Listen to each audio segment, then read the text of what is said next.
എല്ലാവർക്കും നമസ്തേ. സുനിതയാണ്. ഇന്ന് ഈ ഒരു വീഡിയോ റേക്കി ഹീലിങ്ങിനെ കുറിച്ചാണ് പറയാനായിട്ട് പോകുന്നത്. ഇത് ഒരുപാട് നാളായിട്ട് ഞാൻ ചെയ്യണം എന്ന് വിചാരിച്ചൊരു വീഡിയോ ആണ്.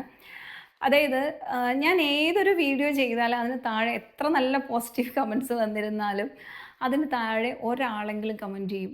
ഈ ഒരു നക്ഷത്രത്തിൽ ജനിക്കേണ്ടായിരുന്നു. എന്തിനായിരുന്നു ഞാൻ ഈ നക്ഷത്രത്തിൽ ജനിച്ചത്? അല്ലെങ്കിൽ എന്നും എനിക്ക് ദുഃഖം മാത്രമേ ഉള്ളൂ. ഇങ്ങനെ ആരും ഈ നക്ഷത്രത്തിൽ ജനിക്കുകയോ ചെയ്യരുത്. ഇങ്ങനെയൊക്കെ പറഞ്ഞിട്ടുള്ള കമൻറ്റ്സ് ആരെങ്കിലും വളരെ ഉത്കണ്ഠയോടെ, നിരാശയോടെ ഒക്കെ കമൻറ്റ് ചെയ്യാറുണ്ട്. അപ്പം അങ്ങനെയുള്ള ആൾക്കാർ, അങ്ങനെ കമൻറ്റ് ചെയ്തിട്ടുള്ള ആൾക്കാർ തീർച്ചയായിട്ടും ഈ വീഡിയോ സ്കിപ്പ് ചെയ്യാതെ കാണുക കേട്ടോ. അപ്പം ഇങ്ങനെ ചിന്തിക്കുന്നവർക്ക് അതായത് ഒരു ഫൈറ്റ് ഓർ ഫ്ലൈറ്റ് മോഡെന്ന് പറയില്ലേ? അമിത സമ്മർദ്ദവും മാനസിക സമ്മർദ്ദവും കുറഞ്ഞ സാറ്റിസ്ഫാക്ഷൻ ലെവലും കാണപ്പെടുന്ന വ്യക്തികൾക്ക് റേഖി ദിവസേന പ്രാക്ടീസ് ചെയ്യുന്നതിലൂടെ സ്ഥിരമായ ബുദ്ധിമുട്ടുകൾ നിറഞ്ഞ മാനസികാവസ്ഥയിൽ നിന്ന് ശാന്തതയും ആത്മവിശ്വാസവും വർദ്ധിച്ച് റിലാക്സ്ഡ് ആൻഡ് ഹീൽ മോഡിലോട്ട് മെല്ലെ നമുക്ക് മാറ്റം ഉണ്ടാവും എന്നുള്ളതാണ്. ഇത് ഒരു ദിവസം കൊണ്ട് സംഭവിക്കുന്ന ഒരു മാറ്റമൊന്നുമല്ല. സ്ഥിരമായി റേഖി പ്രാക്ടീസ് ചെയ്ത് കഴിഞ്ഞാൽ ഈ മാറ്റം നമ്മുടെ ജീവിതത്തിൻ്റെ ഒരു ഭാഗമായി മാറും എന്നുള്ളതാണ്. എന്താണ് ഈ റേഖി? അതായത് റേഖി ഹീലിംഗ് അതായത് ഏകദേശം 2500 വർഷം പഴക്കമുള്ള ഒരു പ്രാചീന ഹീലിംഗ് മൊഡാലിറ്റിയാണ്. 20-ാം നൂറ്റാണ്ടിൻ്റെ ആരംഭകാലത്ത് ജപ്പാനിലെ ഡോക്ടർ മിക്കാവോ ഉസൂയി ഇതിനെ വീണ്ടും ലോകത്തിന് പരിചയപ്പെടുത്തുകയും റേഖി പരിശീലിപ്പിച്ചുകൊണ്ട് ശാരീരികമായും മാനസികമായും ആത്മീയമായും ഉണർവും ആത്മവിശ്വാസവും വളർത്താനായിട്ട് കഴിഞ്ഞിട്ടുണ്ട്. റേഖി കൃത്യമായി പ്രാക്ടീസ് ചെയ്യുന്ന ഒരു വ്യക്തിക്ക് സെൽഫ് ഡെവലപ്മെൻറ്റ് ഉണ്ടാവുകയും ചെയ്യും. റേഖി ഒരു ജപ്പാനീസ് എനർജി ഹീലിംഗ് മൊഡാലിറ്റിയാണ്. യൂണിവേഴ്സൽ ലൈഫ് ഫോഴ്സ് എനർജി എന്നാണ് റേഖിയെ പറയുന്നത്. റേഖിയിലൂടെ ശാരീരികവും മാനസികവുമായ ബുദ്ധിമുട്ടുകൾക്ക് ആശ്വാസം ലഭിക്കാം. പക്ഷേ ആരോഗ്യ പ്രശ്നങ്ങളുള്ള വ്യക്തികൾക്ക് ഒരിക്കലും മരുന്നോ ചികിത്സയോ ഉപേക്ഷിച്ചുകൊണ്ട് വരാനുള്ളതല്ല റേഖി ഹീലിംഗ്. ആരോഗ്യ പ്രശ്നങ്ങൾ ഉള്ള വ്യക്തികൾ ആധുനിക ചികിത്സയോടൊപ്പം തന്നെ റേഖി മെഡിറ്റേഷൻ ചെയ്യുമ്പോൾ അല്ലെങ്കിൽ റേഖി എനർജി സ്വീകരിക്കുമ്പോൾ നിലവിലെ മാനസികവും ശാരീരികവുമായ പ്രശ്നങ്ങൾക്ക് ആശ്വാസം കിട്ടും എന്നുള്ളതാണ്. അല്ലാതെ മെഡിസിൻസ് ഉപേക്ഷിച്ചുകൊണ്ട് റേഖിയെ മാത്രം ഒരിക്കലും ആശ്രയിക്കരുത്.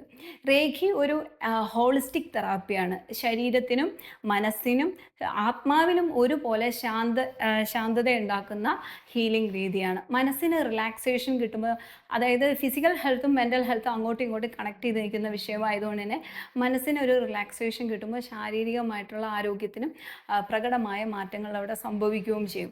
നമ്മുടെ ശരീരത്തിലെ പ്രധാനപ്പെട്ട 7 ചക്രാസ് ആണ് ഊർജത്തിൻ്റെ പ്രധാന കേന്ദ്രങ്ങൾ.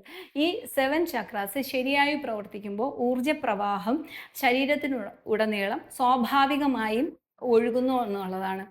എന്നാൽ ഈ ഊർജപ്രവാഹത്തിൽ തടസ്സങ്ങൾ നേരിടുമ്പോൾ അതിൻ്റെ പ്രതികൂല ഫലം ശരീരത്തിനും മനസ്സിനും ബുദ്ധിമുട്ടുകളായി കാണപ്പെടുകയും ചെയ്യും. റേഖി പരിശീലനം ഈ ഊർജത്തെ ബാലൻസ് ചെയ്യാൻ സഹായിക്കും. ബ്ലോക്ക്ഡ് ആയിട്ടുള്ള ചക്രാസ് വീണ്ടും സജീവമാക്കാൻ സഹായിക്കും. ഓരോ ചക്രാസിന് അതിൻ്റേതായ സ്വന്തം നിറവും ശബ്ദവും ഉണ്ട് എന്നുള്ളതാണ്. കൂടാതെ ഓരോന്നിനും വ്യത്യസ്തമായ ശാരീരികവും മാനസികവുമായ പ്രവർത്തനങ്ങളുമായും ബന്ധപ്പെട്ട് നിൽക്കുന്നു ഈ ഓരോ ചക്രാസ് എല്ലാം സമമായി പ്രവർത്തിക്കുമ്പോൾ മൈൻഡ്, ബോഡി, സ്പിരിറ്റ് ഇത് മൂന്നിനും റിലാക്സേഷൻ ഉണ്ടാവും. ഇന്നത്തെ ജീവിത സാഹചര്യത്തിൽ ആത്മീയതയുടെ പ്രസക്തി, ഇന്നത്തെ കാലത്തിൽ ആത്മീയതയുടെ പ്രസക്തി കൂടുതലാണോ കുറവാണോ? നിങ്ങൾ തന്നെ ചിന്തിച്ചു നോക്കെ. മുൻകാലത്തേക്കാൾ കൂടുതലാണ്. കൂട്ടുകുടുംബ വ്യവസ്ഥിതി ഉണ്ടായിരുന്ന സമയത്ത് ഇമോഷണൽ സപ്പോർട്ട് കിട്ടുമായിരുന്നു അല്ലേ? എന്നാൽ പ്രശ്നങ്ങളെ പങ്കുവയ്ക്കാനും പരിഹരിക്കാനും ഒക്കെ തന്നെ ആ കാലഘട്ടത്തിൽ മനസ്സിന് ആശ്വാസം നൽകാനും ധാരാളം ബന്ധുക്കളും സുഹൃത്തുക്കളും ഒക്കെ ഉണ്ടായിരുന്നു ആ സമയത്ത്, നമ്മുടെ അച്ഛൻ്റെ അമ്മയുടെയൊക്കെ സമയത്ത്. പക്ഷേ ഇന്ന് ന്യൂക്ലിയർ ഫാമിലീസിലാണ് നമ്മളൊക്കെ ജീവിക്കുന്നത്. ഒരു വ്യക്തിയുടെ ചെറുതോ വലുതോ ആയ പ്രശ്നങ്ങൾ നേരിടേണ്ട ഉത്തരവാദിത്വം ആ വ്യക്തിക്ക് തന്നെയാണ്. ഈ സാഹചര്യത്തിൽ നമ്മുടെ ഇന്നർ സ്ട്രെങ്ത്, അതായത് ആന്തരികമായ ശക്തി വളർത്താനും ഇന്നർ ക്ലാരിറ്റി, ആന്തരികമായ വ്യക്തത നേടിയെടുക്കാനും ശ്രമിക്കേണ്ടത് കാലഘട്ടത്തിൻ്റെ ആവശ്യകതയും ഓരോ വ്യക്തിയുടെയും ഉത്തരവാദിത്വമാണ്. ആത്മീയതയും ധ്യാനവും മനസ്സിനെ ശാന്തമാക്കുകയും സമ്മർദ്ദം കുറയ്ക്കുകയും ഒക്കെ ചെയ്യും. പ്രശ്നങ്ങളെ കൂടുതൽ വ്യക്തമായ സമീപനത്തോടെ നേരിടാനുള്ള ശേഷി വളർത്തുകയും ചെയ്യുന്നു എന്നുള്ളതാണ്. റേഖി പ്രാക്ടീസ് ചെയ്യുന്നതിലൂടെ കൂടുതൽ ആത്മവിശ്വാസം, വിശ്വാസം, ക്ഷമ, സഹിഷ്ണുത എന്നിവ ഉണ്ടാവും. ചിന്തകൾ നിയന്ത്രിക്കാനും മൈൻഡ് ക്ലാരിറ്റി നിലനിർത്താനും കഴിയും. റേഖി ശരീരത്തിലെ 7 പ്രധാന ഊർജ്ജ കേന്ദ്രങ്ങളിലൂടെ തടസ്സമില്ലാതെ ഒഴുകുമ്പോൾ ശരീരത്തിനും മനസ്സും വളരെ ഹെൽത്തി ആയി മാറുന്നു എന്നാണ് വിശ്വാസം. രേഖയ്ക്കും ജ്യോതിഷവും തമ്മിൽ എന്താ ബന്ധം എന്നൊക്കെ ഇപ്പം ഇരുന്ന് ചിന്തിക്കുക അല്ലേ? രണ്ടും തമ്മിൽ പ്രത്യക്ഷമായ ഒരു ബന്ധമില്ലെങ്കിലും രണ്ടും ചേർന്ന് ആത്മീയമായ ഒരു ഉണർവ് നേടാനായിട്ട് സഹായിക്കും. ജ്യോതിഷം നമ്മുടെ ജീവിത ദിശ കാണിച്ചു തരുമെങ്കിൽ രേഖി ശരീരത്തിനും മനസ്സിനും ഊർജത്തോടെ നിലനിർത്താൻ സഹായിക്കും. 7 ചക്രാസിനെ 7 ഗ്രഹങ്ങളുമായും ബന്ധപ്പെടുത്താനായിട്ട് കഴിയും. ഇങ്ങനെ ചെയ്താൽ ജാതകത്തിലെ ചില പ്രശ്നങ്ങൾക്ക് പരിഹാരം അല്ലെങ്കിൽ പരിഹാരമായിട്ട് രേഖയെ വഴി കാണാനും നമുക്ക് കഴിയും എന്നുള്ളതാണ്. എല്ലായ്പ്പോഴും വഴിപാടും പൂജയും കൊണ്ട് മാത്രം എല്ലാം മാറണം എന്നൊന്നുമില്ല. കാരണം പല പ്രശ്നങ്ങളുടെ യഥാർത്ഥ കാരണം നമ്മുടെ ഉള്ളിൽ തന്നെ ഉള്ളതായിരിക്കും. നമ്മൾ തന്നെയായിരിക്കും നമ്മുടെ പ്രശ്നത്തിന് കാരണം. അത് നമ്മുടെ ചിന്താഗതികളായിരിക്കും, അല്ലെങ്കിൽ ഒരു പെർസ്പെക്റ്റീവ് ഓർ വ്യൂ പോയിന്റ് ആയിരിക്കും നമ്മുടെ തന്നെ. അങ്ങനെയൊക്കെ അത്തരത്തിലുള്ള ചിന്താഗതികൾക്ക് മാറ്റം ഉണ്ടാവണമെങ്കിൽ നമ്മുടെ ഉള്ളിൽ തന്നെ ഒരു പോസിറ്റിവിറ്റി ഉണ്ടാവണം.